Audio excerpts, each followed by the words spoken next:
personality we have with us today. Thank you, sir. Thank you for inviting. Thank you for accepting our invitation. And I welcome you, sir. And I welcome all the participants. If you see the list of the participants, we have achieved the aim of Ek Bharat and Shiksha Bharat. Part of the participants are from South India, and parts of the participants are from North India, and some participants are from foreign countries. So we have achieved this goal here itself. I welcome all the participants for this webinar. And I welcome Dr. Mariappan sir, who is one of the organizers of this program, head of the Department of Zoology and the RUSA coordinator. I welcome you all, sir. Once again, I welcome everybody for being part of this program. I welcome everyone. Thank you so much. Over to you, sir.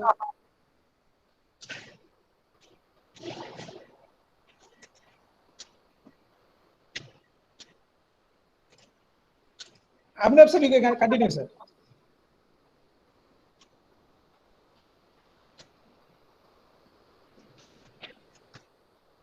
Dr. Rajesh, shall I start my presentation? Yes, sir. Yes, sir. You can start, sir. Okay. Thank you, sir. You can go ahead, sir. Yeah, let me share the screen first.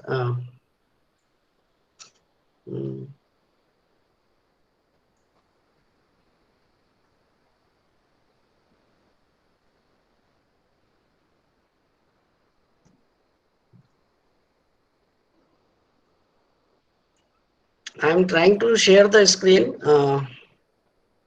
Okay, sir. Okay, sir. So I need to go to my entire screen or a window. I need to go to a window. Okay, fine. Clear window. Okay, sir.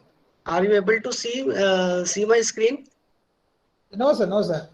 We could see you, sir, but it's not the PowerPoint is not there.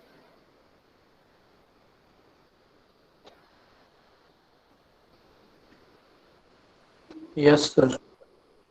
Are you able to see my screen? Because I'm presenting. Yes, sir. Yes, sir. Yes. Yes, sir. Yes, sir. Screen is audible. Your screen is visible. Yes, sir. Okay. Yes, sir. Screen is visible now? Yeah. Fine. Yeah. Your screen Yes, is yes, visible. yes, yes, yes, sir. You can go ahead, sir. Okay. Fine. Good morning, all of you. First of all, I would like to thank the organizer for giving me this opportunity to talk on a topic under the program Ek Bharat, Shresth Bharat. And it's a wonderful program because it combines two states. So one state is Tamil Nadu and another state is Jammu and Kashmir that we have. So this is a rare opportunity where different people they meet and they know each other cultures and each other's languages. Now, today the topic of my presentation is descriptive linguistic fieldwork, language revitalization of the languages of Jammu and Kashmir. When I selected this topic, Dr. Rajesh was a bit worried. He was worried because on surface level, this title looks a bit technical, a bit bit related to field linguistics and a very specific. But you will be happy to know that I will make it very commonsensical. I will present everything in a layman terms so that it will be easy for you to understand. Though it is a bit technical, but we are going to talk about the languages that are spoken in Jammu and Kashmir, and we will also see some cultural aspects that are there. First, I would like to describe this title. What do I mean by this title? When I say descriptive linguistic fieldwork, then the term descriptive is against the term prescriptive. Now, in most of the schools, most of the colleges, generally teachers, they prescribe certain grammars, and students, they buy, they purchase those grammars, and they learn certain things that are there. So we have one such example of a prescriptive grammar is Wren and Martin. Prescriptive grammars are full of rules. They tell us rules, what is right and what is wrong. But when we talk about descriptive grammar, or when we talk about descriptive linguistic fieldwork, we are actually not prescribing any rules that you need to follow these rules, but we are simply describing the language as it is. Now, when I say we are describing the language as it means how the native speakers they speak that language. That description we provide. We are not providing 90 days course to learn a language. You have seen various hoardings that in 90 days learn English, spoken English in 21 days. All such hoardings, they reflect prescriptive grammar, that you are going to learn something. But here we are simply describing. We are simply describing, and how we can describe when we go to the field, when we go to those villages, when we go to those towns where the native speakers are living. They are living in the mountains. We are going from our place to those mountains. Those native speakers, sometimes bilingual, sometimes monolingual, sometimes multilingual. Those those speakers, they become our informants, and they tell us about the language they speak.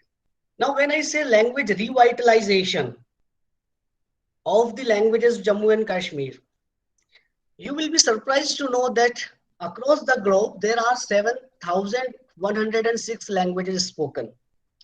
And if you take into consideration India, there are around 600 languages spoken. Many languages, and only 22 are in the scheduled list. So you will be surprised to know which are those languages which are not listed, which are not have any mention in the constitution. So my work is on those languages, those minor languages, those vulnerable languages, those endangered languages, where those languages which are not mentioned anywhere, but still I document them. So this is basically my work, and this is the description of the title, Descriptive Linguistic Fieldwork, Language Revitalization of the Languages of Jammu and Kashmir. As I said, that we go to the field and we work with the native speakers. Now there is a romantic conception related to this descriptive fieldwork view. So there are three researchers, basically field linguists, Everett, Foley, and Eichenwald. Now, what they say that when you go to a field, it is not simply that the native speakers are your informants. Once your work is done, then you come back to your office. Once you come back to your home, and the work is done. They say this type of field work is not actually an ideal field work. What they want to say that you need to immerse yourself in that particular culture. And what Eichenwald said, that you need to be adopted into the kinship system. Then you need to live in the village, learning as much as of the social customs of those people. The bottom line is your work is not simply documenting that language, but as a field linguist, your work, your duty is to understand their culture, to adopt their culture, and to be the part of that kingship system. That means they should adopt you the way you can. This is the way you can work. So this type of romantic conception for field linguists is basically a romantic conception, but this falls under immersion. So you are not simply interviewing, but you are immersing yourself into a different culture. This is one view. But contrary to this view, there are other scholars like Hyman and Samarian, Crowley, Eichenwald and Crowley. They say even if you are working in an office, let's say you are a professor somewhere and you are working in an office, but you also revitalizing languages. And if you get a native speaker, then the native speaker is providing data to you that is also considered as a field work. That is second approach. Now this approach is an interview approach. So you are not immersing into that culture. Even there is a possibility that you have not been adopted into the kinship system, but still whatever you are doing, that is the part of the linguistic field work. These two approaches are there. One is immersing yourself, another one is interviewing the native speaker. Now, when it comes to my personal experience, then I fall in the interview approach. That means some of the data I have collected in my office, some of the data I have collected when I personally visited those villages, when I personally visited those towns, when I personally visited those mountains and the people who are living there. So this my approach is a blend of immersion and interview, and you can say that my approach is the blend of this dirty feet and armchair. So sometimes some data I collected in my office, and some certain data and the certain things I collected through this dirty feet approach. Now to proceed further, when a field linguist who is working on a language, that person collects data, that is of two purpose. I'm working on your language. I'm coming to you. I'm collecting a data. One type of data is of documentation. Now, what is documentation basically? Documentation will be in the form of a video making. I'm making your video. You are doing some cultural thing. I'm making your video. You are giving an interview. I am just recording you. That is known as basically documentation. Documentation is also in the form of recorded text. You are saying something and I'm just making notes.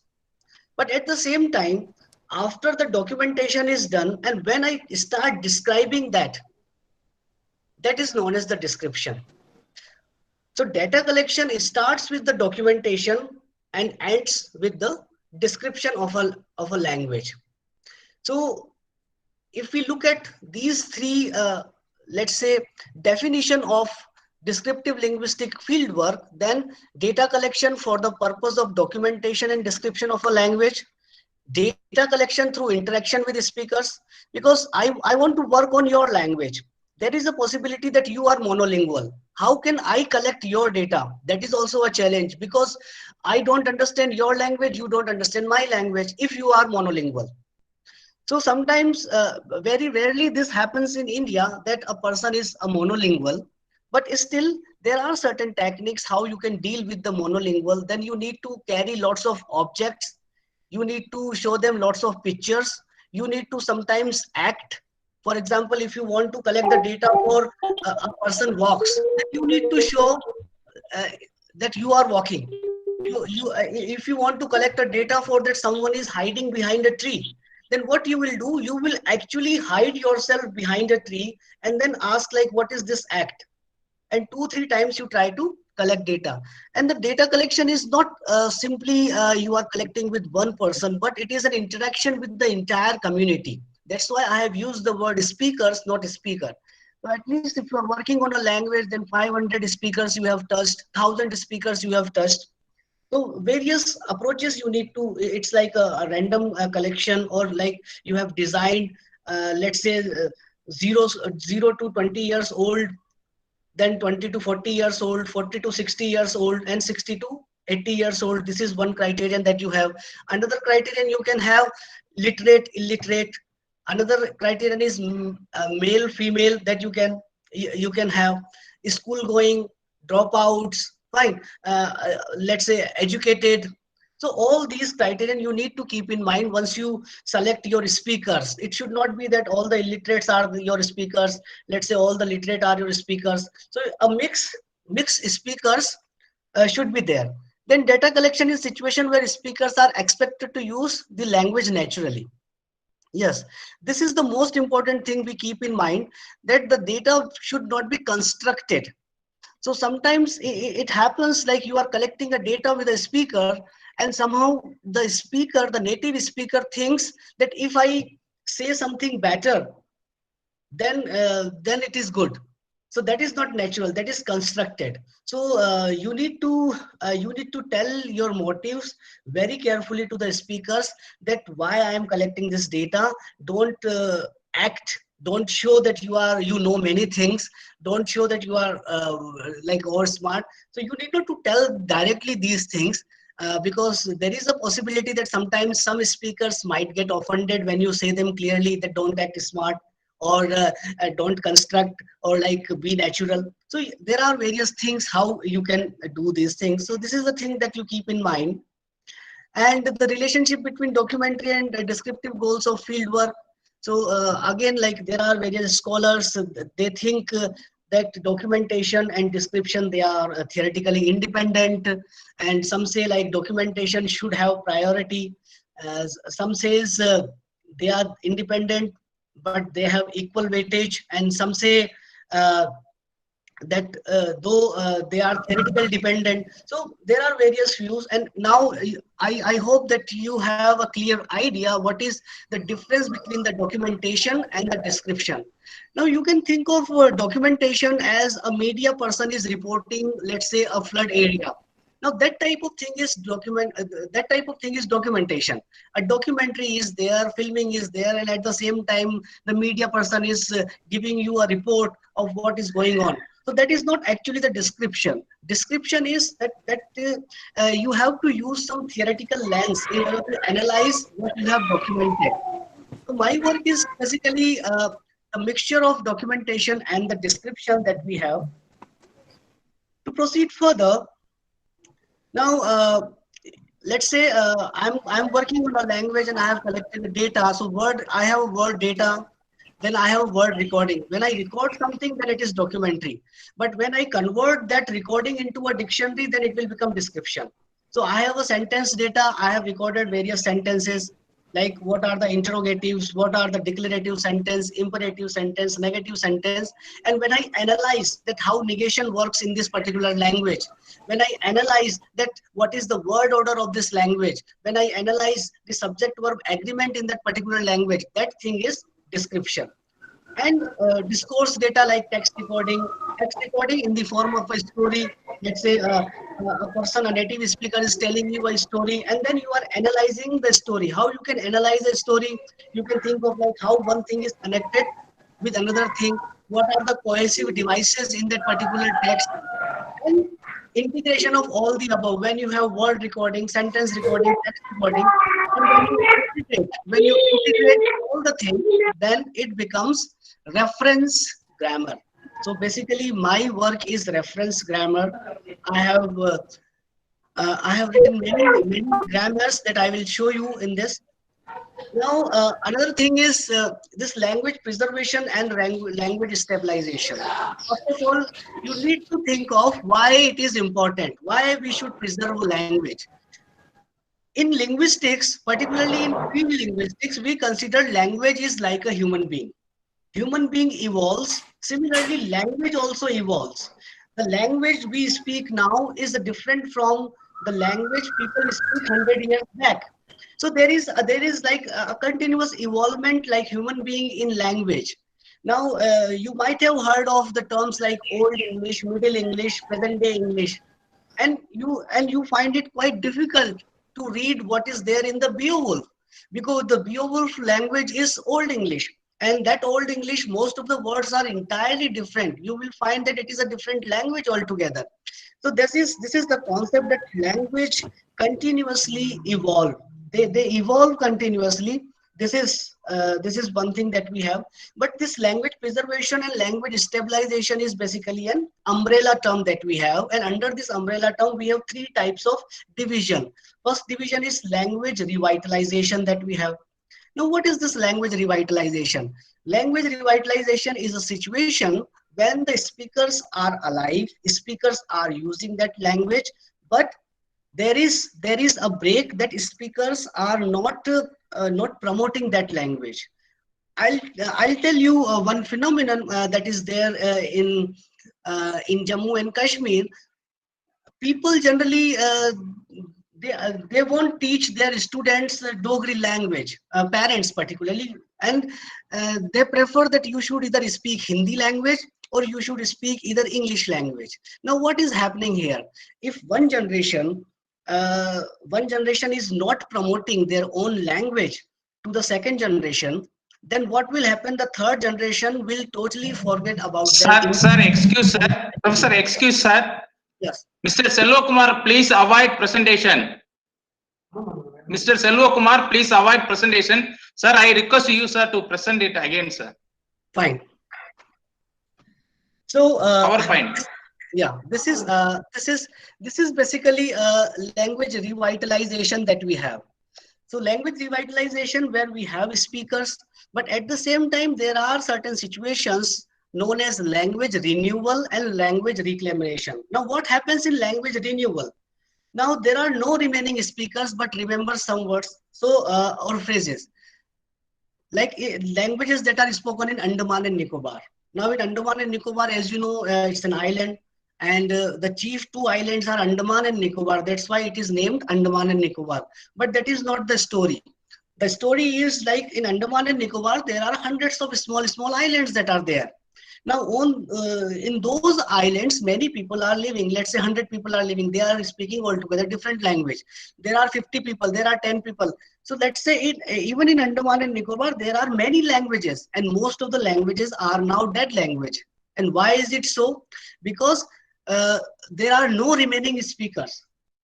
So this is another situation, but there is a possibility that there is no speakers, but let's say the grandchildren, or let's say the children, they know certain words and phrases that their parents used. That type of situation is basically known as language renewal, if you are working on that language.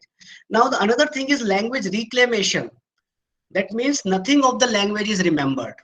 And the materials for relearning the language have been based on historical document. There is some historical documents, let's say Sanskrit. Now, in India, even like you will find only one village, because sometimes that village is in the news that all the speakers, they use Sanskrit. But if you search any other place in India, no one actually speaks Sanskrit. But what happens? Like Sanskrit is available in the Vedic text, the grammar is there, and like it is also let's say.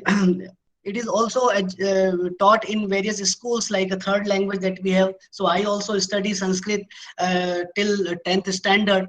So this is again a situation where this is language reclamation. This is a situation where field workers can be of the no direct help. So I cannot go to anyone and just say like, okay, say something in Sanskrit. I will not find any person like this. So basically I need to go to the text and to find out what is this. Now, out of these three, language revitalization, language renewal, and language reclamation, my work falls under language revitalization, where there are speakers, they speak this language, but still the parents, they are not promoting their language, and they are a bit hesitant. There is some inferiority complex in them, that why should we teach Dogri? Because if they speak in Dogri, then like people will laugh at us like, okay, the person is speaking Dogri. They should either switch to English language. They should either say switch to Hindi language. So this thing is not happening in Jammu and Kashmir only. This is the situation in most of the places in India. We are not respecting our culture. We are feeling inferior. We feel like inferiority complex. When we speak our own language, we won't feel any pride in speaking our language. This is happening not in Jammu and Kashmir, but in most of the part of India, chiefly because the mother tongue is directly not providing any job. Because if now everything is related to economy, social status, everything is related to political. So if someone says, okay, I will speak Dogri, I will speak Bhadarwai, what will I get? Whether I will get job? The answer is no. Like they are not related to job. If you speak Bhadarwai, then no one is going to give you job. But it is related to your integrity. It is related to your pride. It is related to your self-esteem, that how much respect you have for your culture, how much respect you have for your traditions, and how much respect you have for your people who are speaking that indigenous language. So now my work is language revitalization, as I said, and now I proceed further. Now this is the scenario. Now this is like the umbrella term that we have. We have various language families, South Asian language families we have, and under South Asian family, Indo-Aryan is the largest one. The yellow area, as you can see in India, that is of Indo-Aryan that you have. So this Indo-Aryan language, then you have Iranian language, fine, near Afghanistan, as you can see here. Then you have this Nuristani language that is also there, and the color is a bit different. That is there again in the Afghanistan region. Then Dravidian language, like Tamil is a Dravidian language that you have, Telugu is a Dravidian language that you have, Malayalam is a Dravidian language that you have. So these are the, you can see this gray area in the southern part. Then you have certain Austro-Asiatic language as well, that is in the purple color that you have. And the Tibeto-Burman languages, they are in the top, the mountain area that you have, and in the orange color that you have. And certain languages are unclassified language and language isolate. So like unclassified because the genetic affiliation is not ascertained. What is the genetic affiliation? Genetic affiliation is like this, all the languages that are spoken, mostly the languages like this Indo-Aryan languages that are spoken, they fall under Indo-European, Proto-Indo-European. So Proto-Indo-European is the umbrella term, and so that way English and Hindi is also related. Genetically they are related. So this is the scenario. And unclassified because of the migration, like thousands of years back, we are not talking about few hundred years, but thousands of years back, there is the possibility that certain people they had migrated to these regions from other continents, from other places, and they remained there untouched, fine, like an isolate, and their language remained intact. So that's why this language isolate phenomenon that we there. So this is a holistic picture of all the languages that are spoken. And as I said, like, do you know English and Hindi are also related? So this is like a Proto-Indo-European we have. It's Proto-Indo-European, that is a hypothetical language family, a parent that we have discovered. A linguist have discovered that this Proto-Indo-European is a parent, and where you have Indo-Iranian, Hellenic, Celtic, Italic, Baltic, Slavic, Germanic. Oh, sir, excuse, sir. Your PPT is not visible. Your PPT. So you please present it once again, sir. PPT. Okay, fine. Thank you. Sorry. Oh, no problem.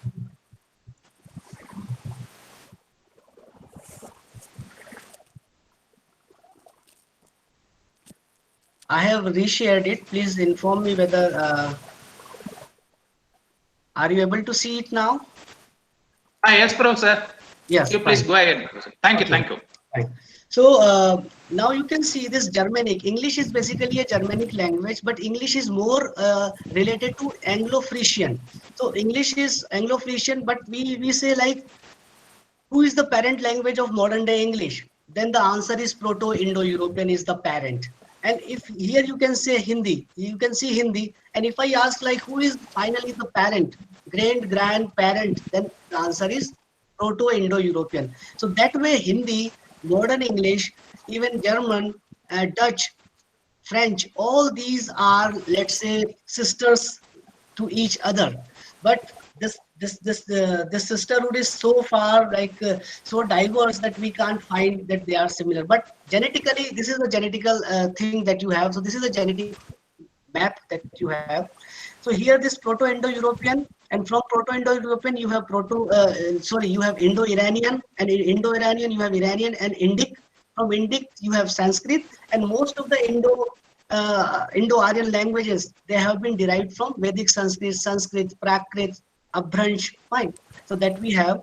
So further we have this map of Indo-Iranian, then Indo-Aryan, Vedic Sanskrit, and here you have these languages, Dogri, fine, Landa, Potwari, Punjabi, Sindh. So these are like this Western Pahari languages. These are the Western Pahari language. This is another tree.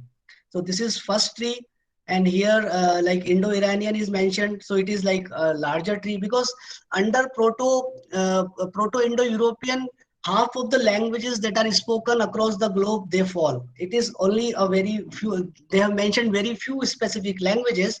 So in Indo-Iranian, so starting from Indo-Iranian, we have now Indo-Iranian here, and here these are the languages. So I have worked on these Western Pahari languages that are there, and Indo-Iranian, again, like these are the languages. These are Western Pahari language. And what are the languages that I have worked? I have worked on Bhadarwai, I have worked on Saraji, I have worked on Dogri, I have worked on Bhalesi, Gujri, and Saruri language. All these are Indo-Iranian language. Now, where they fall? Like, this is the map of Jammu and Kashmir, as you can see. These are the geographical areas of languages of Jammu and Kashmir. Now, this is the Pak-occupied Kashmir. This area has been occupied by China. So this was, though we show in the map this entire thing, but this white area is basically occupied. This white area is occupied by Pakistan, and this white area is occupied by this China thing. So now this is the region, and where these are different districts actually. These are different districts. So Saruri you find in 10. So there is a 10 number here. This language Saruri is spoken in Jammu and Kashmir. Bhadarwai you find in 8. So this is the place where Bhadarwai is spoken. Bhalesi, Saraji, Dogri, Gojri. So like Gujri is spoken in these 5 districts. So these are actually 5 districts, 6, 11, 17. So Jammu is one such, then Udhampur, all such districts are there. This is the map and the distribution.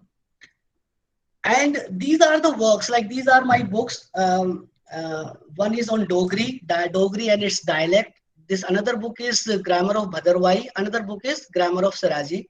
These books are available in the library of Stanford, and they are also available in the library of Princeton. This is the link from where you can find these books. They are stored. So these are the works that I have done. I proceed further. Now I would like to show this one video. It's video and this Bhadarwai people, like they are enjoying themselves, and there is a local deity, and how they there is a mini festival that they have, and how they are doing this. So please watch this video. It's a very short video.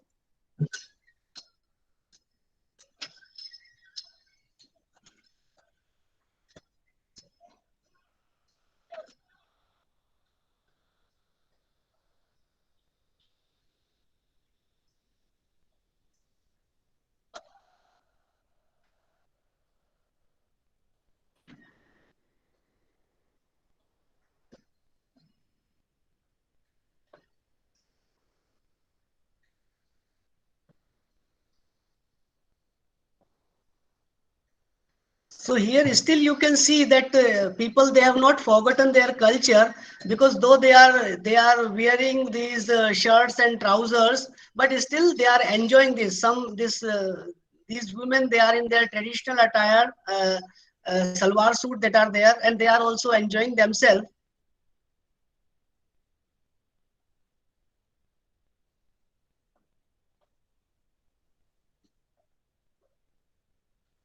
You can see the greenery, the mountain, and the trees that are there.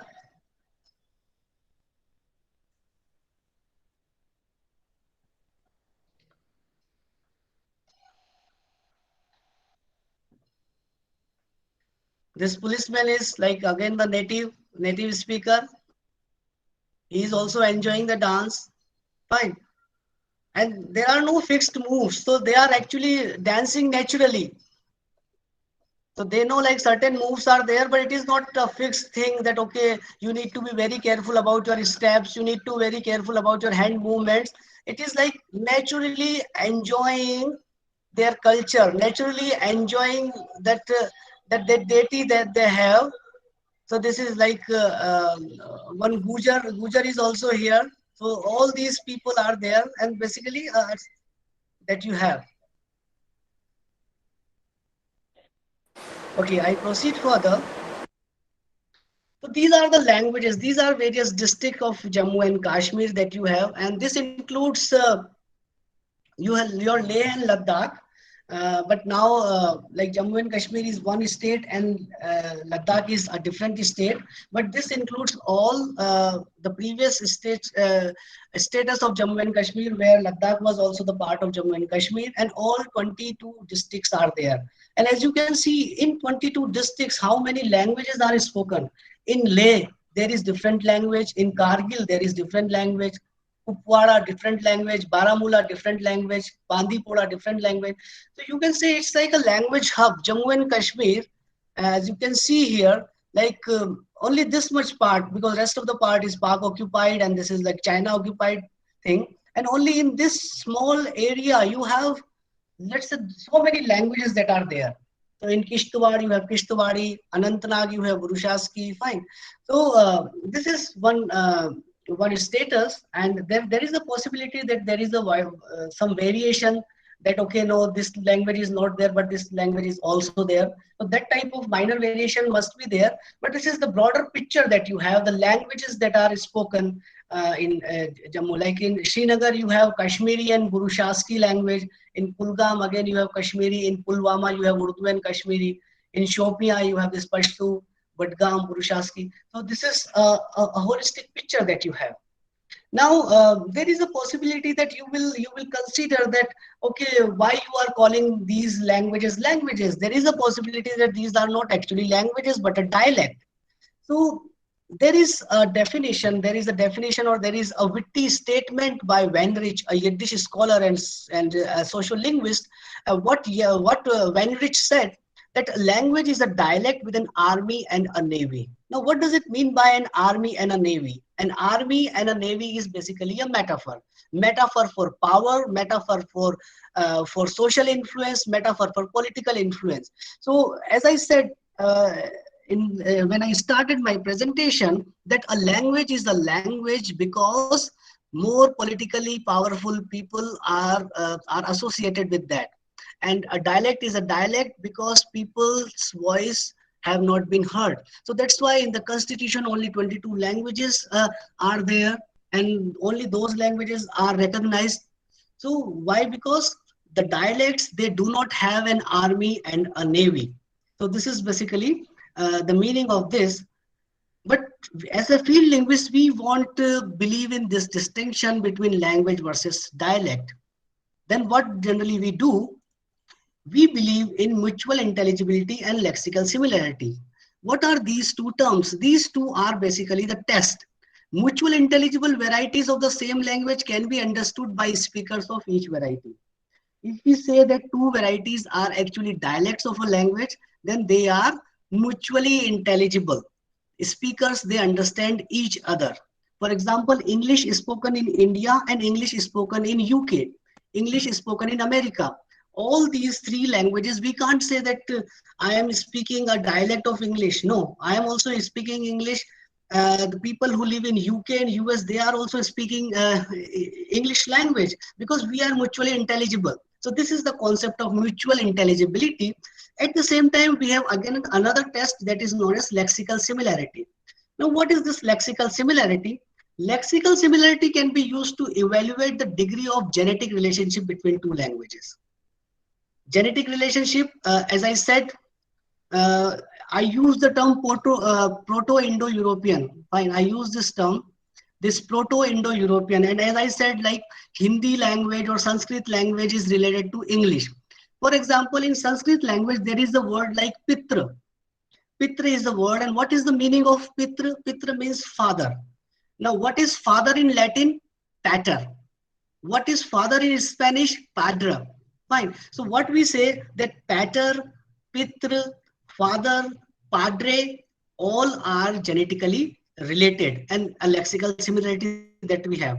So if we have a lexical similarity, let's say of 85%, then we say that two languages, they are actually the dialects of each other and they are not independent language. These are scientific texts that we have, and we don't believe in the navy and the army metaphor, that political and social influence, because my work is to revitalize the languages that are spoken.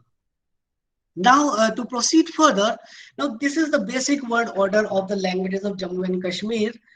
Only the 7 languages on which I have worked. And what are these languages? One is Bhadarwai. So you can see 1 to 6. The word order is SOV. SOV is subject, object, and verb. English is subject, verb, and object. The Kashmiri language word order is similar to English, subject, verb, and object language. But the thing is, the word order in Indo-Aryan language is relatively free, and it is not rigid like English language. For example, if in English sentence, when I say subject, verb, object, I say John loves Mary, I cannot change the order. If I change the order, meaning will change. John loves Mary is not Mary loves John.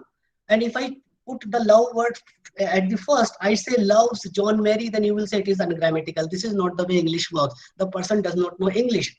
But this is not the case with Indo-Aryan languages, and all these are Indo-Aryan languages that we have. Then what is the situation?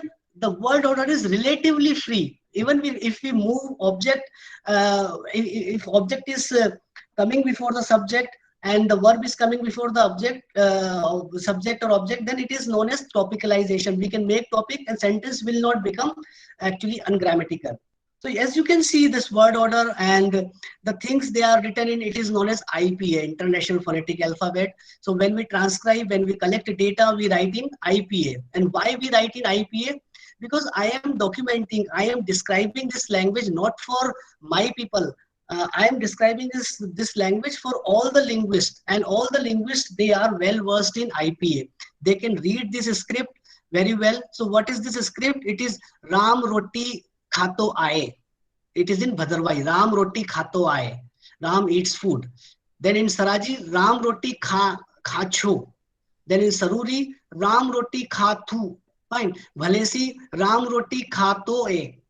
Then in Gojri, Ram Roti Khato E. Then in Dogri, Ram Roti Khanda E.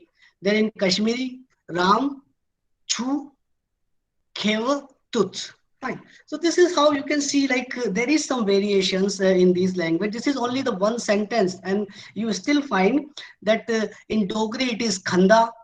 In some languages it is Khato. In some one it is only Kha. Fine. So variation is there. This is Ram. Yes. Pardon? Okay. So I proceed further. So this is the word order that we have in this language that we have. Now, this is a glimpse, because I know that most of you are not field linguists, and most of you even have not studied linguistics. So that's linguistics. So I have not presented entirely linguistic data. So this is only one glimpse that you have. But what I have done, this you will find it interesting. Now, this is the structural analysis of Dogri proverb. This you can also do in your languages that are there, that are spoken. So my appeal to all the audience, that there are 2 types of languages spoken in each state. One is the majority language. For example, in Tamil Nadu, Tamil is the majority language.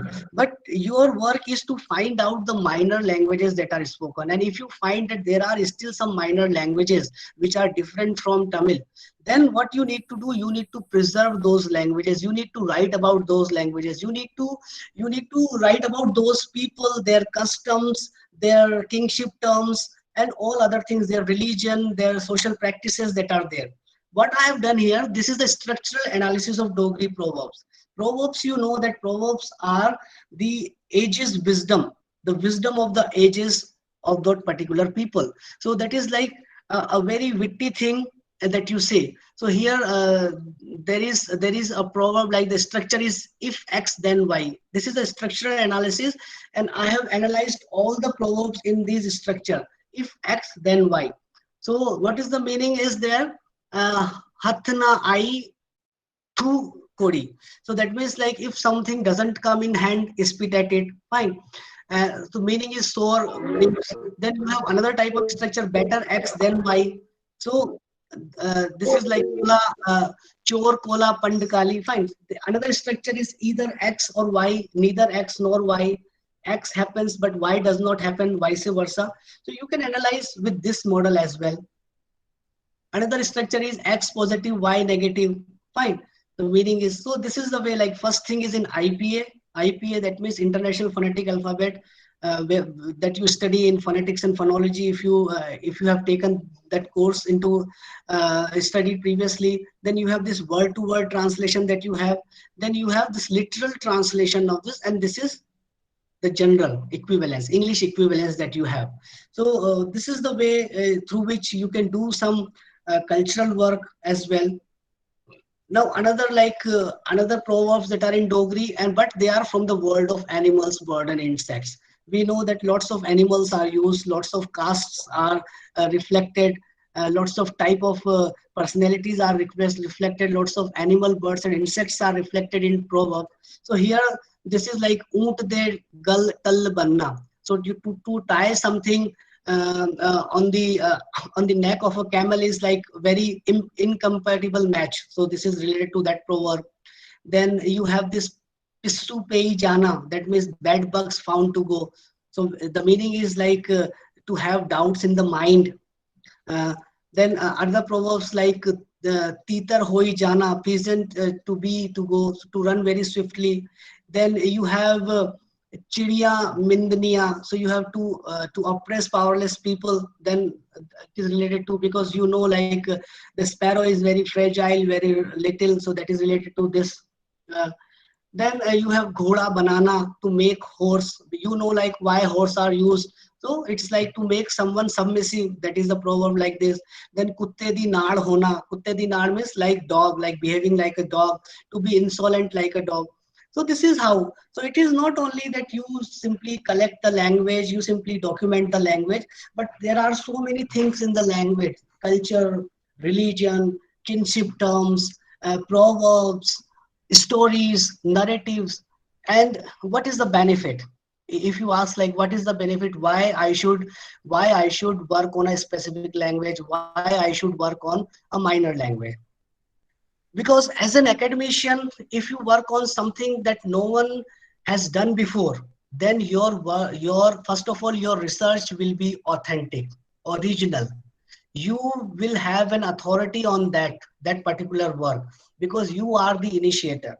The chances of publication are more, because you will be the first person who are telling people about that particular culture, particular narrative, particular story, particular tradition, particular tribe, and particular language. So these are the benefits. My appeal to all the audience, that start from local and then go to global. Then your academics and your culture will be preserved. This is the thing. And this is basically the light slide, and I want to show you some pictures. This is a performance of a Dogri song. Now all these are my students, and this Dogri song was uh, uh, performed by these girls. Now the girl this in the middle, now she's like Dr. Kulin Kaur. Now she's an assistant professor in IIT Jammu, and all these are some college professors somewhere. So they have performed long back, like I think 8 to 10 years back. They performed this song, a Dogri song. So we have this picture of this. Then this is also like how the farming in Bhadarwai. So I have a video of this also.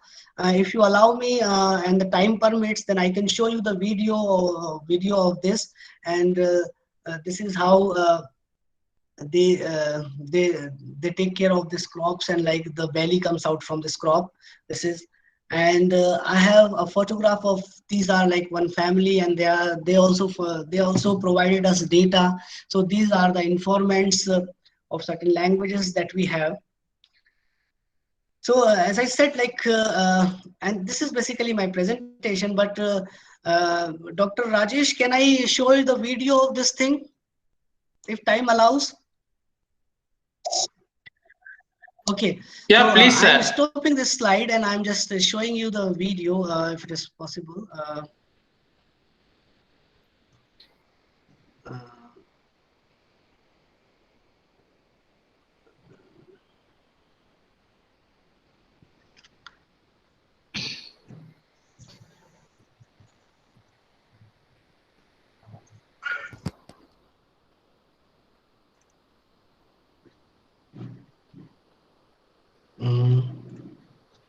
Yes.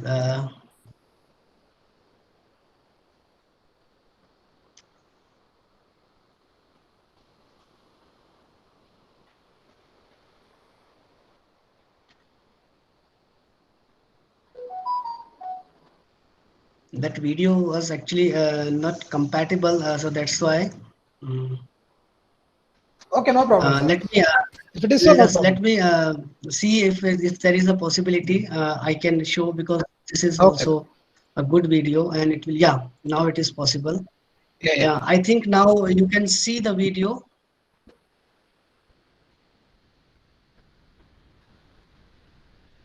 Are you able to see the video? Yes, sir. Yes, sir. It's coming, sir. Yeah, yes, sir. Yes. Yes, yes, yes.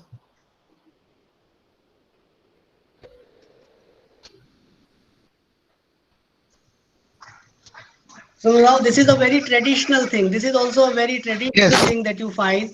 So generally you won't find this type of method like farmers are using. Generally they are using modern machines in order to separate the belly from the crop. But this is another, like these oxen are used in order to uh,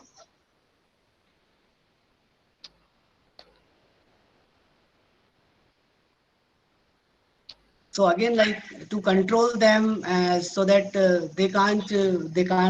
they will not eat the crop, and they do the function.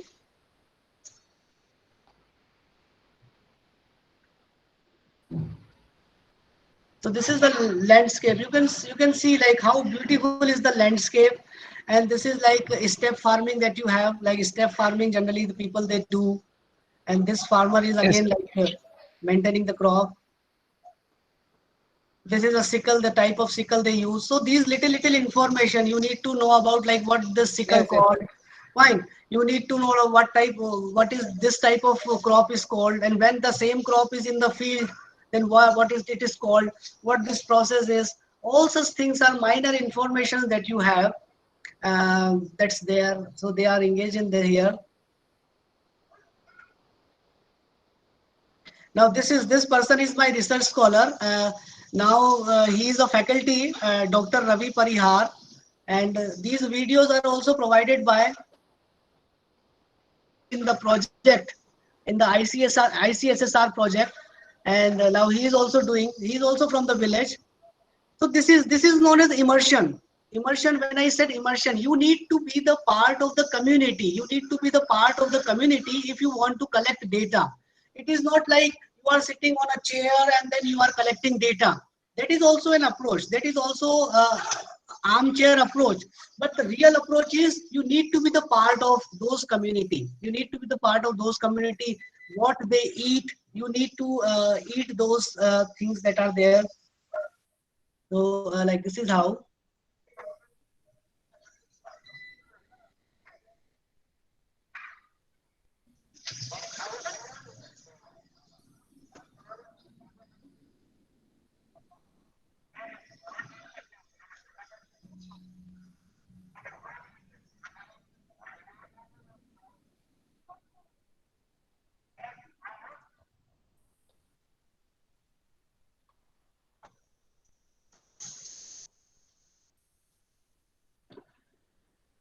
There is one more video.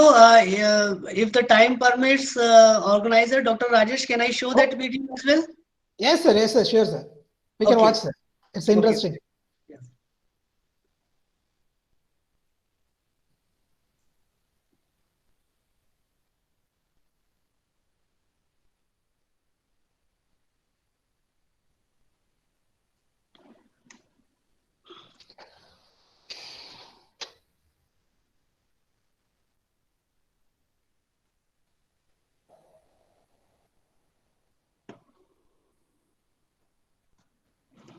Yes, I hope you can see this video now. Are you able to see this video?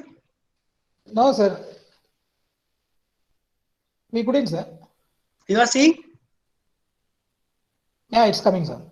Yeah, it's coming. So this is like how a little function, something like a marriage or some function that is, and there is a feast, and how people are eating. So again, like you can see, like these villages, these people, these are the minority peoples, like the weak people, actually the politically weak people, how they are living and how they are like. In the cities, we find generally like big built bouquets, like big like banquet halls, and there the entire arrangement is done. But here, like how peacefully they are sitting and they are enjoying their meals, and you can see the landscape, the beautiful landscape that is there, and how peaceful will be the environment, how peaceful will be this entire thing, this village will be, that people the poetry that we have read by Wordsworth, fine, the solitary reaper, so like a solitary That's right. reaper type of thing that we have, that people are so peaceful, they are enjoying their meals, fine, and they are far away from the hurly-burly, from this from the crowd and from all these tensions and stress that we have, and how peacefully they are doing their things. So this is actually so many things we have. So that you can work on. You start with your native poets. If you find, like in my locality, in my culture, there is some poet who is writing about certain issues, then you can work on that poet, fine, and certain storyteller is there. So even because now the nature of the research is interdisciplinary, it is not like you always need to work on Shakespeare, you always need to work on Milton, you always need to work on T.S. Eliot, then you will be known. They will not appreciate, Europeans will not appreciate if you do something on Thomas Hardy, because they know, like we are the actual knower of English. So what type of the thing they will have done, or they will do. So this is the, you need to start from local and to make yourself global. As I said, like the books that I wrote, I didn't find any publisher who can publish my books. But in the Germany, I found the publisher, and very gladly that book, the publisher accepted. And now what is the story? The story is like they are now placed in the good libraries, like in Stanford, in Oxford, in Princeton, and many hundreds of people they are, and thousands of people definitely will read this. So this is my appeal to all the participants, that they should start from local and then reach to global. That is the thing that I want to say.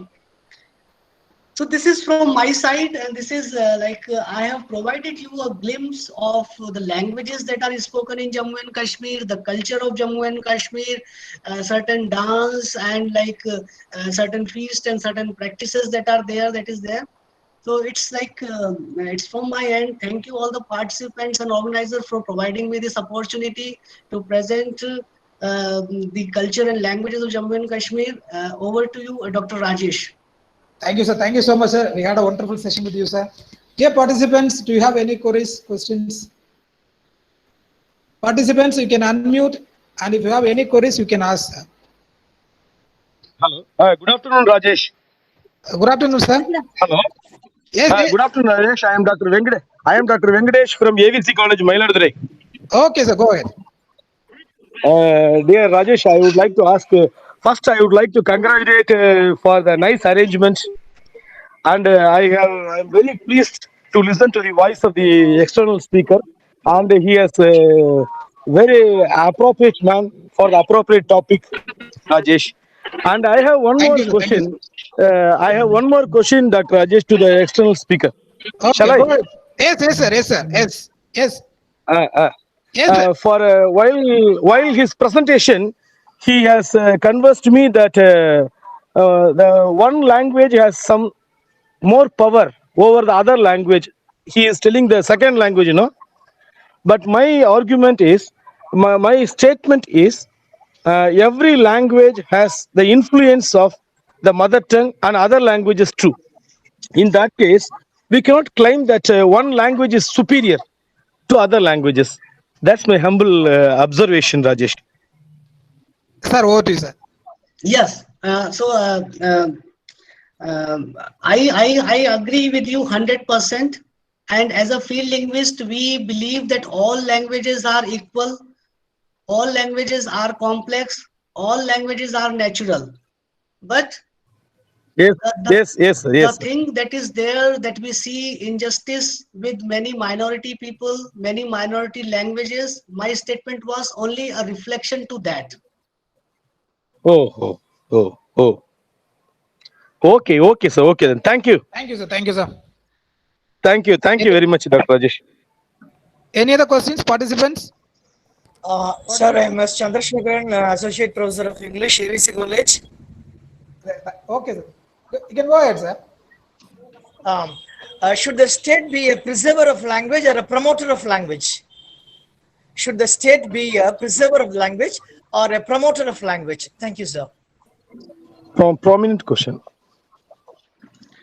What I have understood, because your voice was cracking, what I have understood from your question, that the state is a promoter of language, or that is Preserver. the question. A promoter or preserver? Preserver. Yes. State should work. I'm using this model auxiliary should. State should work as a preserver and the promoter of all the languages that are spoken in a state. If you are using the state in terms of nation that we use, so every nation, the language planners that they have, the educationalists, and the representation in Lok Sabha and the Raj Sabha, the people who are sitting there, they must at least preserve and promote all the languages that are spoken in a particular nation. But at the same time, and how can they do? How can they do this? There is a beautiful example from Canada. We have in Canada. In 1960s, they started language immersion program. Now, what is this language immersion program? In Canada, we know, like, most of the people, they speak English. So what they did, those parents, those educationalists, what they did, they made French as an instructional language of classroom. Now, English is the medium of instruction, but French as a medium, English as a medium in the textbook, and the French they made as the medium of instruction in the classroom. Through this way, like, we know that English, we are in higher studies, we read all the books that are in English.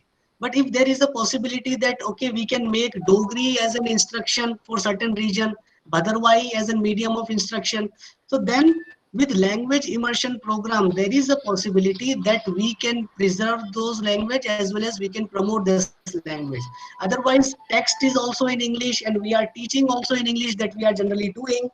Then obviously those languages, they will gradually become sidelined, and people will also stop transferring their language to their kids, because they know that the language, if even if my kid is speaking my indigenous language, then what benefit the kid will get? It will not get economic stability, it will not get social status. So only through language immersion program, because I understand that it is not possible for government to do justice to all the languages. As I said, there are 600 languages that are spoken. Now it is not possible for language, when it comes to infrastructure, to translate all the English text in these 600 languages for their people, for the people. That is not possible. Even in those 22 languages, we find only text up to 12th standard. Once the students joins, let's say, BTech program or higher studies, then the text is in English. So again, like, this translation thing is very much important, and through translation, at least in the major languages which are recognized by the Indian Constitution, all the higher education text must be translated into those languages related to mathematics, related to sciences, related to robotics. If some student is interested in robotics, but if student's English is not good, then what will happen? The student will not understand. Because why I'm saying this, because when I was a student of Jawaharlal Nehru University, New Delhi, then there were lots of students who were very bright, but their mother tongue was Hindi, and the medium in Jawaharlal Nehru University is English. So they were very good, they were very argumentative, they were like academically very sharp, but because of this English, they were lacking. Had the text available in their mother tongue native, and had they allowed to write their answers in Hindi, then they would have been in greater positions. So this is my say on this. Thank you very much, Professor. Sir, Thank you any very other much. Thank you very much, Professor. Any, dear participants, any other questions? Sir, good afternoon, sir. Good afternoon, sir. Good Yes, afternoon, yes. sir. I'm Devraj from Sarfaji College, Tanjavur. Hello. Sir, Am I okay. audible? Yes, we can hear. Yeah, Yes. yeah, please, we can hear you. First of all, I have to appreciate the resource person who nicely presented and he took us to a new arena. My question is, sir, nowadays data collection is unfairly done. Okay. In your case, it is visible and clear that you collected data. Your data collection is fair and serve the purpose. Yes. Do you recommend any type of data collection to the researchers to do to serve the purpose Yes. of research? Yes. There is one thing, true to yourself. Whatever you do in life, true to yourself. You have an integrity. What you are doing your work. Research is your personal work. And if you manipulate your data, if you falsify your data, and if you just let's say divert the facts, then it is like, again, you are deceiving no other person, but you are actually deceiving yourself. You are not true to yourself. So only one method you need to follow, true to yourself. Whatever you do in your life, if you when you are true to yourself, then there is a possibility that you need to do more hard work, but there is no substitute to hard work. Hard work always pays. This is my one line. Thank Can you. you recommend any method, sir? Can you? No, like He recommended. again one Yes. example, again one more example I am giving you that will clarify. All the research lens, all the theoretical lens are like binoculars. Binoculars we use to see far objects near. So for example, if you are standing in New Delhi and I give you a binocular and I say, can you see something, someone who is standing in New York? You will say, of course not. I cannot see from binoculars someone who is standing in New York, someone who is standing in Europe. That means each theoretical lens has certain limitations. So it is up to you which type of data you are collecting and what are the resources available. For example, you are working on a tribe that is living in Africa and you are working in India. It is not feasible to do justice to the topic. So first of all, think of that whether it is feasible. I have taken this topic into my consideration, into my research, and if I do not have adequate resources, let's say in certain research, like you need certain softwares to analyze the data, and if you do not have those softwares, if you do not have access to those softwares, and you have undertaken that task, then what you will do? You will simply do manipulation. So my suggestion is, like, you need to realize the power of your binocular. You need to realize the power of your theoretical lens. If your theoretical lens is appropriate and your theoretical methods are appropriate for a particular type of research, then you need to go for those methods, because there is no one way to do all the research, but there is one ethical code that is true to yourself for all the research, and be a disciplined researcher. That I want to say. Thank you, sir. Thank you, sir. Thank you, sir. Made things clear. Any other questions? Participants? Hello, I wanted to ask something. Yes. Hello. Hello, I wanted to ask something to sir. Can I? Yeah, please. Yes, madam. Yes, madam. Thank you. Sir, I'm Nasmata from Bangladesh. I want to know that the one thing you showed there is a comparison between order of word or grammar in sentence.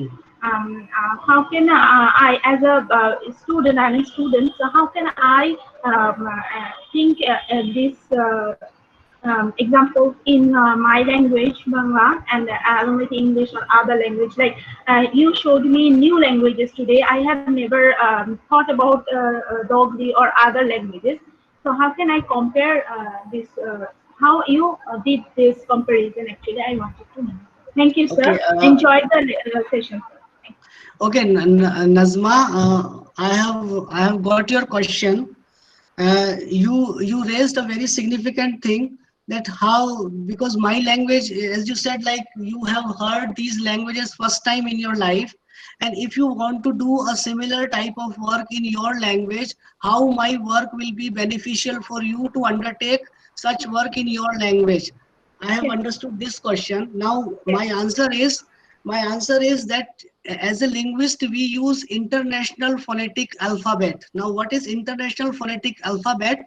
International Phonetic Alphabet is basically a script for all the linguists. We first know that how to write something in International Phonetic Alphabet. We know how to read something. Let's say there is a language like Swahili spoken in Africa. It falls under Bantu language. And there is a language like Thai, there is a language like Tagalog. Fine. And if I want to know what is there in the language, so there are books which there are linguistic grammars which are written in IPA. So one sentence is there in the IPA, so I will know the sounds, how I can pronounce that particular sentence, particular word. Here IPA will help. At the same time, as a field linguist, every field linguist, they provide the word-to-word translation of that word. So you need to know, like, okay, what is the word-to-word translation? There is also a grammatical category available for that particular word, and there is an English equivalent of that word. So let's say there is a sentence like Ram ghar jata hai. Now this is in Hindi, Ram ghar jata hai. So Ram will be translated, ghar will be translated as home. Jata means like goes. Jata hai means goes. So Ram goes home. So this is Ram ghar jata hai will be there. So this type of data is available, and then there is a description of like how, what is the structural pattern of this particular language, what is the morphological structure of this particular language, whether the language allows prefixation, whether the language allows infixation, whether the language allows suffixation. Then there is also a sound pattern, like how many sounds they can, how many consonants they can come in the word initial position, how many consonants sound they can come in the word final position. Then the types of vowels that are there, whether they are like high vowel, then there are mid vowel, there are low vowel, there are front vowel, there are back vowel, there are rounded vowel, there are unrounded vowel. So all these informations are already there in descriptive grammar. So if you want to utilize what is done in different language, if you want to do the similar type of work, then at least you must have introductory knowledge of linguistics. That is the first requirement. There are lots of books available, Introduction to Linguistics by Dobrovolsky, you have Victoria Fromkin, you have, then you have other writers who have written lots of books. So any one book, and you just well versed in that particular introduction to linguistics, and then you can undertake such type of work. So you need to have IPA, knowledge of IPA, how morphology works, how syntax works, and how to analyze system. This I can say now. Thank you, sir. I understand totally, and this was a great suggestion and teaching. So, very, very helpful. So, thank you. Thank you, ma'am. Participants, any other question? Any other participant? Good afternoon, sir. Yes, go ahead. I am third year student of English literature, Sarpoji College. Yes, you can. Sir, I have doubt was English is a communicative language, but I think English was destroyed other language. Yes, like language is for communication. That is a functional view that you have stressed, that language is for communication. Language is a tool for communication. And as you have said that English has sidelined many Indian languages. Yes, it is a fact that English has sidelined many of the languages. This is a fact. So I also agree that this is a thing that you have. Yeah, this is a fact. But what is your question?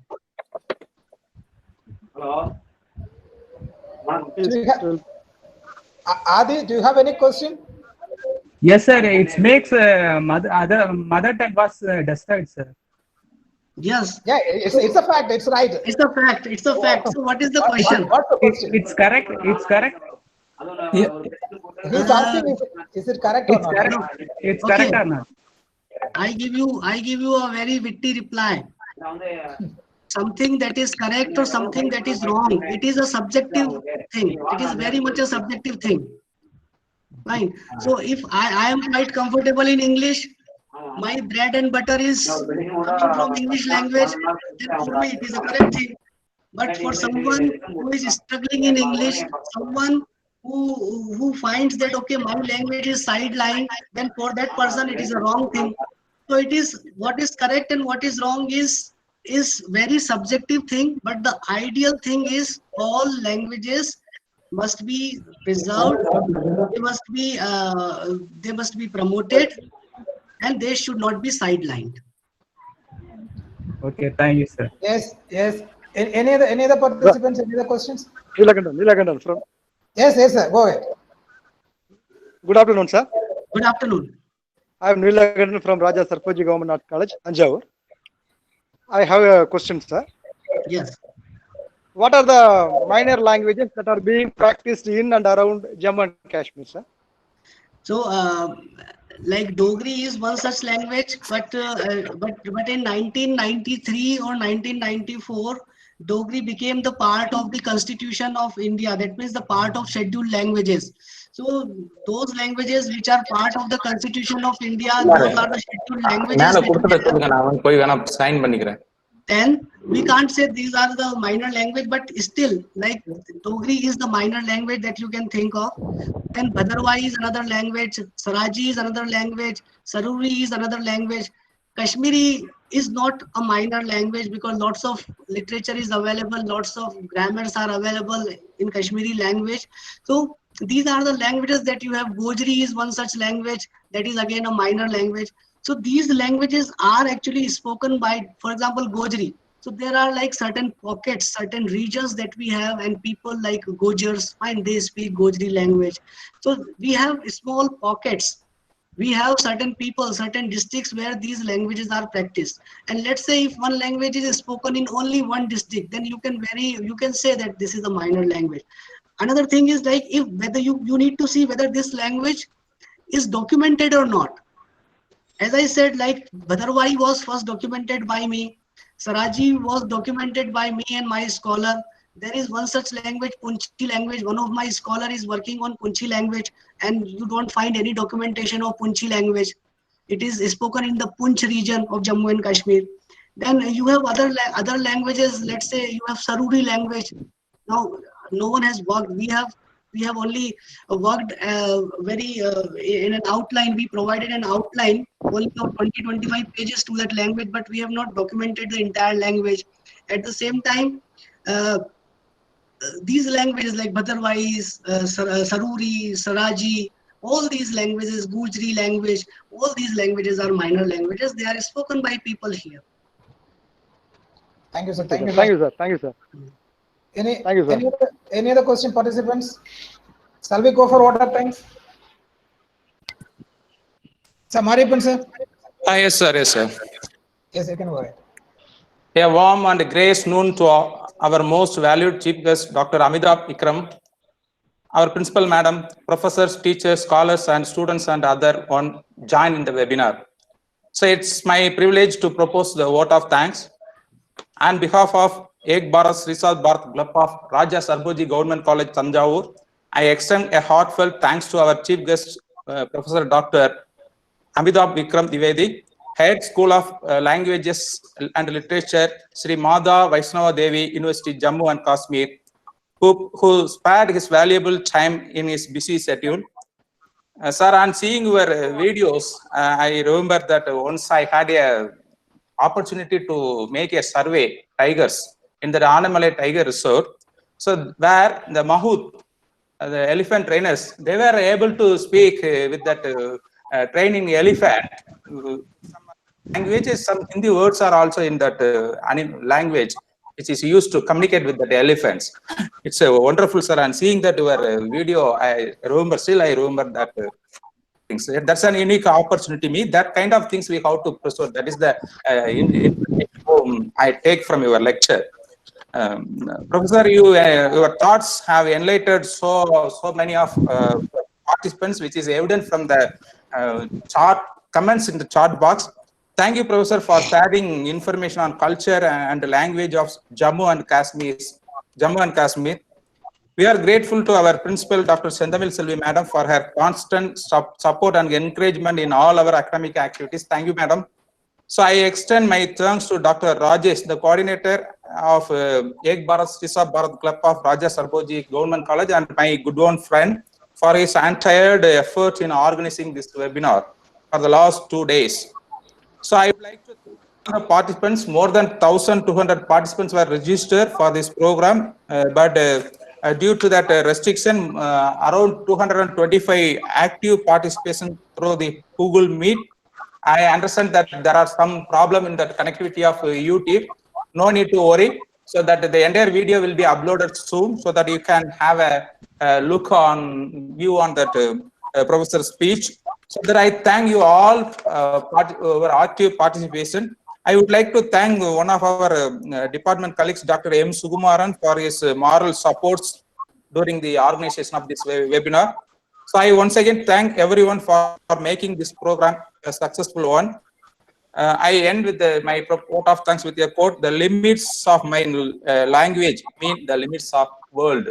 Thank you, sir. Thank you, one and all. Thank you. Thank you, sir.